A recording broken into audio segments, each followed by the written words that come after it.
I'm here this evening to talk to you about the idea that the mind and body are one. The way it's connected is that the stress in our life, it will deposit in the weakest link that we have in our body.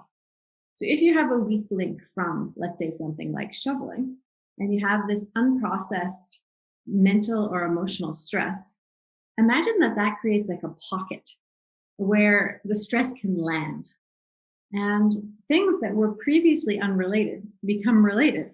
And now the stress at work is an impediment to healing the back pain, which, if there was no stress at work, would just resolve with a couple of chiropractic treatments and a physiotherapy. But meanwhile, it deteriorates because of the lack of awareness of how different aspects of our experience affect us. And so let's follow this example a little bit further.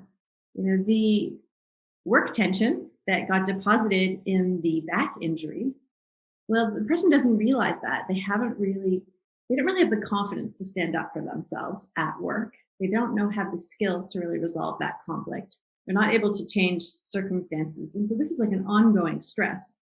And now that back pain is changing how that person sits. And the back pain is also inhibiting exercise. So the person has lost some strength. And when this persists for 6 months, can you imagine there's like a ricochet of other small things that have fallen out of balance somewhere in the body and the mind because of the seemingly unrelated instances of the back shoveling, back injury from shoveling and the work stress. So these are not big traumas. Like, this is just everyday life. And the person is a little bit overloaded, doesn't quite have enough time to really rest, decompress, or enough stress relief from their job, which is very common. So many people have that problem. And, complex health conditions, they weave themselves together over years, from a complex web of physical, mental, and emotional symptoms. So many chronic conditions are basically aggregates of moments when we couldn't cope that become chronic, where the lack of coping and the lack of resolution starts to weave its way and become deposited in various weaknesses across our bodies. So I don't really believe in looking at any symptom in isolation. And through my training as a homeopath, in homeopathic treatment, we look at the entire person, every aspect of mind and body, and look at it as a totality. So we really need a whole person lens in order to understand what is going on in your body mind. And imagine that over years we've woven, imagine a tangled ball of yarn, all these different symptoms from your body and your mind. They've all been woven together. And then what happens? Somebody gives it a name and says you have chronic X disease.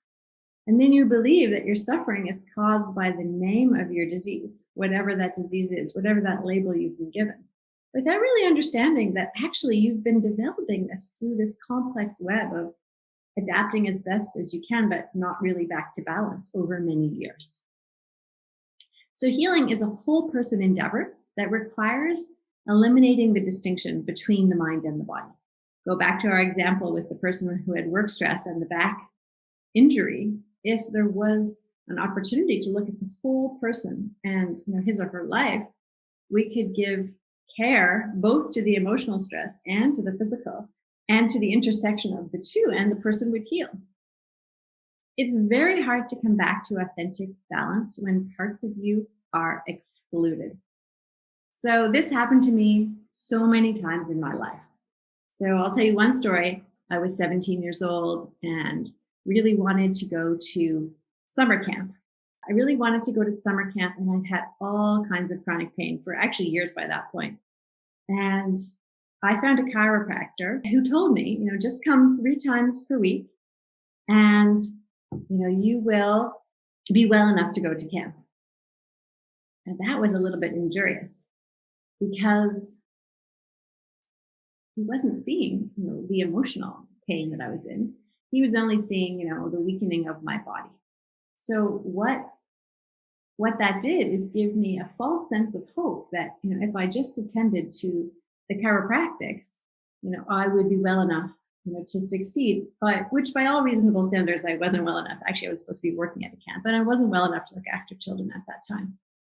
If someone had been able to see the emotional pain that I was suppressing and the weakness in my body, and both of those things had been attended to, which reasonably couldn't have happened in the 3 months before I went to camp. But this is the kind of integration that we need to heal. And the additional challenge is once you recognize it, these therapies are often very separate.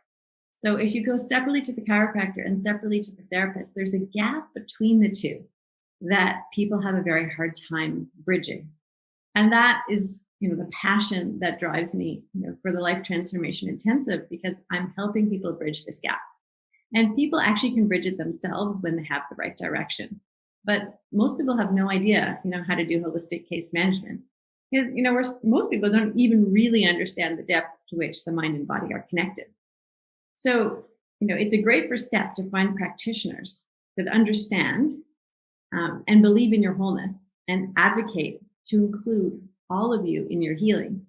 But actually, it's not them that can heal you. It's you that has to heal you.